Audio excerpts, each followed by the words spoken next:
सूरज की गुस्से भरी आवाज सुनते ही रिया चौंक उठी। उसका मूड खराब था। वह तो सूरज के आने का इंतजार कर रही थी कि कब सूरज आए और वह अपना गुस्सा उस पर बरसाए, क्योंकि आज सुबह ऑफिस जाते समय सूरज ने वादा किया था कि शाम को कहीं घूमने चलेंगे, उसके बाद खरीदारी करेंगे, खाना भी आज होटल में खाएंगे। शाम को 6 बजे से पहले घर पहुंचने का वादा किया था। 4 बजे के बाद रिया ने कई बार सूरज के मोबाइल फोन पर बात करनी चाही तो उसका फोन नहीं सुना था। हर बार उसका फोन काट दिया गया था। वो समझ नहीं पा रही थी कि आखिर क्या बात है। जल्दी नहीं आना था तो मना कर देते, बार बार फोन काटने का क्या मतलब। रिया तो शाम के 5 बजे से ही जाने के लिए तैयार हो गई थी। पता नहीं ऑफिस में देर हो रही है या यार दोस्तों के साथ सैर सपाटा हो रहा है। बस उसका मूड खराब होने लगा था। उसे कमरे की लाइट ऑन करना भी ध्यान नहीं रहा। रिया ने सूरज की ओर देखा। सूरज का चेहरा गुस्से से तमतमा रहा था। 2 साल की शादीशुदा जिंदगी में आज वह पहली बार सूरज को इतने गुस्से में देख रही थी। रिया अपना गुस्सा भूलकर हैरान सी बोल उठी, यह क्या कह रहे हो? मैं कब से तुम्हारा इंतजार कर रही हूँ। तुम्हारा फोन मिलाया तो हर बार तुमने फोन काट दिया। आखिर बात क्या है? बात तो बहुत बड़ी है। तुमने मुझे धोखा दिया है। तुम्हारे माता पिता ने मुझे धोखा दिया है। धोखा? कैसा धोखा? रिया के दिल की धड़कन बढ़ती चली गई। तुम्हारे धोखे का मुझे आज पता चल गया है कि तुम शादी से पहले विकास की थी, सूरज ने कहा। ये सुनकर रिया चौंक गई। वो सूरज से आंख न मिला पाई और इधर उधर देखने लगी। अब तुम चुप क्यों हो गई? शादी को 2 साल होने वाले हैं। इतने दिनों से मैं धोखा खा रहा था। मुझे क्या पता था कि जिस शरीर पर मैं अपना हक समझता था वह पहले ही कोई पा चुका था और मुझे दी गई उसकी जूठन। नहीं, आप ये गलत कह रहे हो। क्या तुम विकास से प्यार नहीं करती थी? तुम उसके साथ पता नहीं कहां आती जाती थी। तुम दोनों को शादी की मंजूरी भी मिल गई थी कि अचानक वह कमबख्त विकास एक हादसे में मर गया। ये सब तो मुझे आज पता चल गया, नहीं तो मैं हमेशा धोखे में रहता। ये सुनकर रिया की आंखें भर आईं। वह बोली, तुम्हें किसी ने धोखा नहीं दिया है, मेरी किस्मत ने ही मुझे धोखा दिया है जो विकास के साथ ऐसा हो गया था। तुमने मुझे अब तक बताया? तुमने मुझे अब तक बताया क्यों नहीं? रिया चुप रही। अब तुम यहाँ नहीं रहोगी। मैं तुम जैसी चरित्रहीन और धोखेबाज को अपने घर में नहीं रखूंगा। सूरज, मैं चरित्रहीन नहीं हूँ। मेरा यकीन करो, प्रेमी ही तो मरा है। तुम्हारे माँ बाप तो अभी जिंदा हैं। जाओ, वहाँ दफा हो जाओ। मैं तुम्हारी सूरत भी नहीं देखना चाहता। अपने धोखेबाज माँ बाप से कह देना कि अपना सामान ले जाएं। रिया सब सहन कर सकती थी, पर अपने माता पिता की बेइज्जती सहना उसके वश से बाहर था। वो एकदम बोल उठी, तुम मेरे मम्मी पापा को क्यों गाली देते हो? वे धोखेबाज नहीं हैं तो उन्होंने क्यों नहीं बताया? कहते हुए सूरज ने गालियां दे डाली। ठीक है, अब मैं यहाँ एक पल भी नहीं रहूंगी। कहते हुए रिया ने एक बैग में कुछ कपड़े भरे और चुपचाप कमरे से बाहर निकल गई। रिया रेलवे स्टेशन पर जा पहुंची। रात 10:30 बजे ट्रेन आई। 3 साल पहले एक दिन रिया बाजार में कुछ जरूरी सामान लेने जा रही थी। उसके हाथ में मोबाइल फोन था। तभी एक लड़का उसके हाथ से फोन छीनकर भागने लगा। वो एकदम चिल्लाई, पकड़ो चोर चोर, मेरा मोबाइल। बराबर से जाते हुए एक नौजवान ने दौड़ लगाई। वो लड़का मोबाइल फेंककर भाग गया था। जब उस नौजवान ने मोबाइल लौटाया तो रिया ने मुस्कुराकर धन्यवाद कहा था। वो युवक विकास ही था जिसके साथ पता नहीं कब रिया प्यार के रास्ते पर चल दी थी। एक दिन रिया ने मम्मी से कह दिया था कि विकास उससे शादी करने को तैयार है। विकास के मम्मी पापा भी इस रिश्ते के लिए तैयार हो गए हैं। पर उस दिन अचानक रिया के सपनों का महल रेत के घरौंदे की तरह ढह गया जब उसे ये पता चला कि मोटरसाइकिल पर जाते समय एक ट्रक से कुचल जाने पर विकास की मौत हो गई है। रिया कई महीने तक दुख के सागर में डूबी रही। उस दिन पापा ने बताया था कि एक बहुत अच्छा लड़का सूरज मिल गया है, वह प्राइवेट नौकरी करता है। रिया की सूरज से शादी हो गई। एक रात सूरज ने कहा था, तुम बहुत खूबसूरत हो रिया, मुझे तुम जैसी ही घरेलू व खूबसूरत पत्नी चाहिए थी। मेरे सपने सच हुए। जब कभी रिया सूरज की बाहों में होती तो अचानक ही एक विचार से कांप उठती थी कि अगर किसी दिन सूरज को विकास के बारे में पता चल गया तो क्या होगा? क्या सूरज उसे माफ कर देगा? नहीं, सूरज कभी उसे माफ नहीं करेगा, क्योंकि सभी मर्द इस मामले में एक जैसे होते हैं। तब क्या उसे बता दे? नहीं, वो खुद अपने पैरों पर कुल्हाड़ी क्यों मारे? आज सूरज को पता चल गया और जिस बात का उसे डर था वही हुआ। पर वो शक, नफरत और अनदेखी के बीच कैसे रह सकती थी? सुबह रिया मम्मी पापा के पास जा पहुंची थी। रिया के कमरे से निकल जाने के बाद भी सूरज का गुस्सा बढ़ता ही जा रहा था। वो सोफे पर पसर गया।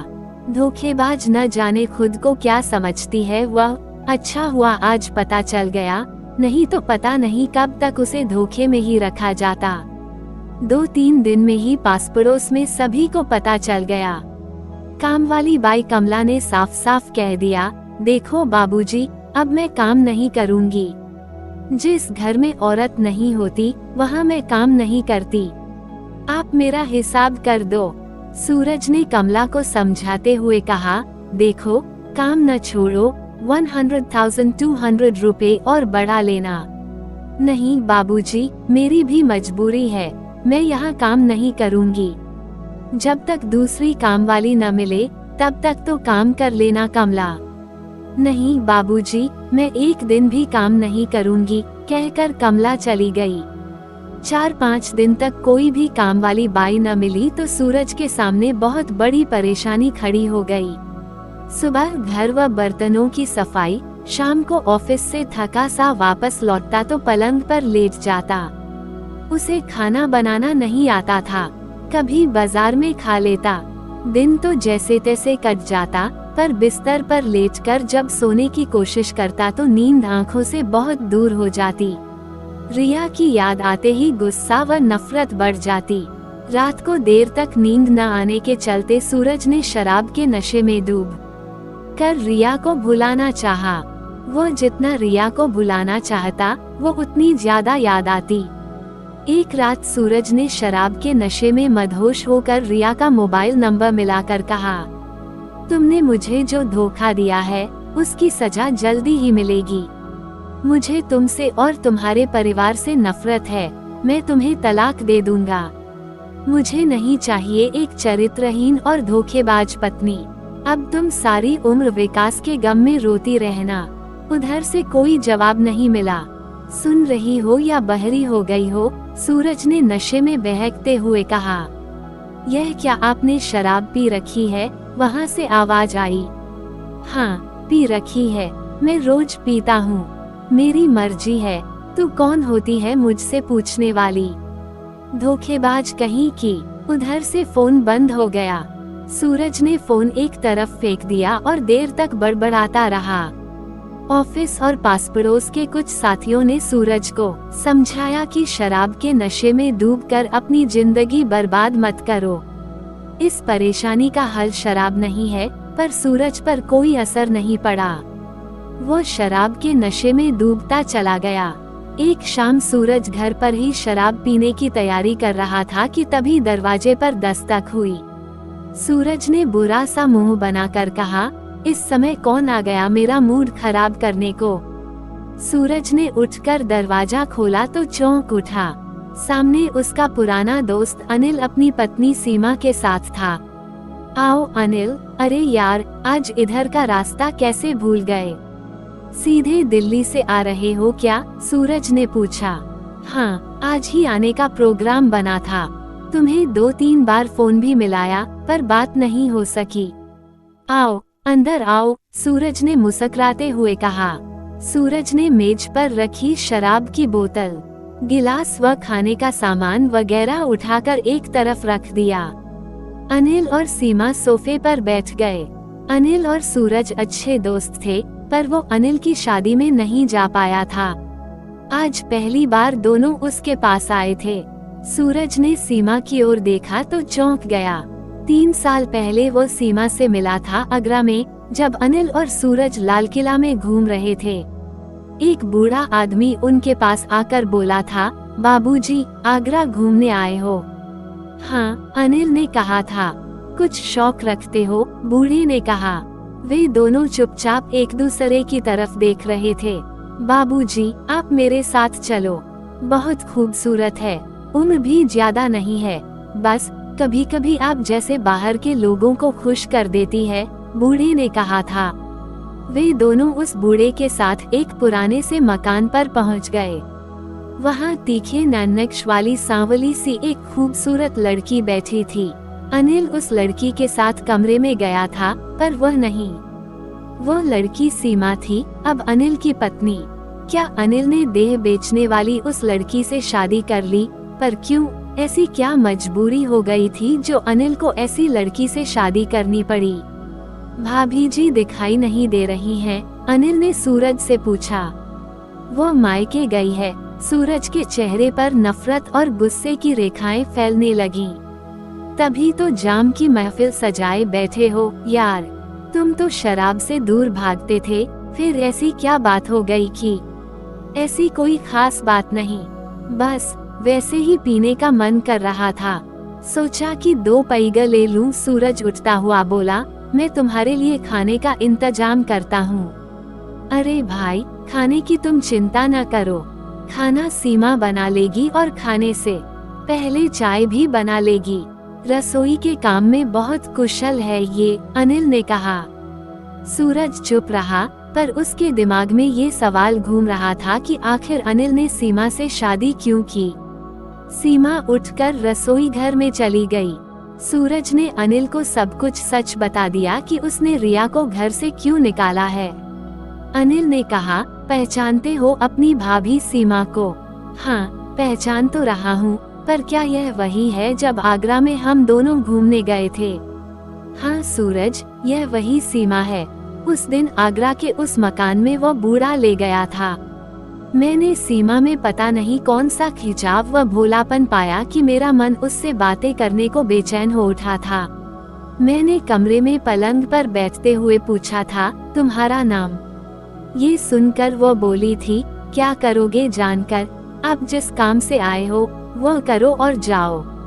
तब मैंने कहा था, नहीं, मुझे उस काम में इतनी दिलचस्पी नहीं है, मैं तुम्हारे बारे में जानना चाहता हूँ। वह बोली थी, मेरे बारे में जानना चाहते हो? मुझसे शादी करोगे क्या? उसने मेरी ओर देखकर कहा तो मैं एकदम सकपका गया था। मैंने उससे पूछा था, पहले तुम अपने बारे में बताओ ना। उसने बताया था, मेरा नाम सीमा है। वह मेरा चाचा है जो आपको यहाँ लेकर आया है। आगरा में एक कस्बा फतेहाबाद है, हम वहीं के रहने वाले हैं। मेरे माता पिता की एक बस हादसे में मौत हो गई थी। उसके बाद मैं चाचा चाची के घर रहने लगी।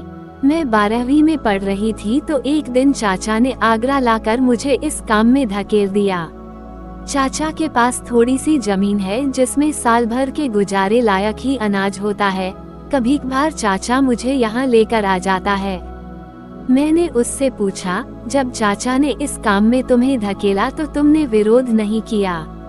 वह बोली थी, किया था विरोध, बहुत किया था। एक दिन तो मैंने यमुना में डूब जाना चाहा था, तब किसी ने मुझे बचा लिया था। मैं क्या करती, अकेली कहाँ जाती? कटी पतंग को लूटने को हजारों हाथ होते हैं। बस मजबूर हो गई थी चाचा के सामने। फिर मैंने उससे पूछा था, इस दलदल में धकेलने के बजाय चाचा ने तुम्हारी शादी क्यों नहीं की? वह बोली, मुझे नहीं मालूम। ये सुनकर मैं कुछ सोचने लगा था। तब उसने पूछा था, क्या सोचने लगे? आप मेरी चिंता मत करो। और कुछ सोचकर मैंने कहा था, सीमा, मैं तुम्हें इस दलदल से निकाल लूंगा। तो वह बोली थी, रहने दो आप बाबूजी, क्यों मजाक करते हो? लेकिन मैंने ठान लिया था। मैंने उससे कहा था, यह मजाक नहीं है, मैं तुम्हें ये सब नहीं करने दूंगा, मैं तुमसे शादी करूंगा। सीमा के चेहरे पर अविश्वास भरी मुस्कान थी। एक दिन मैंने सीमा के चाचा से बात की। एक मंदिर में हम दोनों की शादी हो गई। मैंने कभी सीमा को उसकी पिछली जिंदगी की याद नहीं दिलाई। वह मेरा कितना उपकार मानती है कि मैंने उसे ऐसे दलदल से बाहर निकाला जिसकी उसे सपने में भी उम्मीद नहीं थी। ये सुनकर सूरज हैरान रह गया। वो अनिल की ओर एकटक देख रहा था। न जाने कितने लोग सीमा के जिस्म से खेले होंगे। आखिर ये सब कैसे सहन कर गया अनिल? क्या अनिल के सीने में दिल नहीं है? अनिल के सामने कोई मजबूरी नहीं थी, फिर भी उसने सीमा को अपनाया। अनिल ने कहा, यार भूल तो सभी से होती है, कभी किसी को माफ भी करके देखो। भूल की सजा तो कोई भी दे सकता है, पर माफ करने वाला कोई कोई होता है। किसी गिरे हुए को ठोकर तो सभी मार सकते हैं, पर उसे उठाने वाले दो हाथ किसी किसी के होते हैं। तभी सीमा एक ट्रे में चाय के कप व कुछ खाने का सामान लेकर आई और बोली, चाय लीजिए। सूरज सकपका गया। वो सीमा से आंखें नहीं मिला पा रहा था। वो खुद को बहुत छोटा महसूस कर रहा था। उसे लग रहा था कि सचमुच उसने रिया को घर से निकालकर बहुत बड़ी भूल की है। शक के जाल में वो बुरी तरह उलझ गया था। आज उस जाल से बाहर निकलने के लिए छटपटाहट होने लगी। उसे खुद से ही नफरत हो रही थी। सूरज चुपचाप चाय पी रहा था। अनिल ने कहा, अब ज्यादा न सोचो, कल ही जाकर तुम भाभी जी को ले आओ। सबसे पहले ये शराब उठाकर बाहर फेंक देना। भाभी जी के आने के बाद तुम्हें इसकी जरूरत नहीं पड़ेगी। शराब तुम्हें खोखला और बर्बाद कर देगी। भाभी जी की याद में जलने से जिंदगी दूभर हो जाएगी। जिसका हाथ थामा है उसे शक के अंधेरे में इस तरह भटकने के लिए न छोड़ो।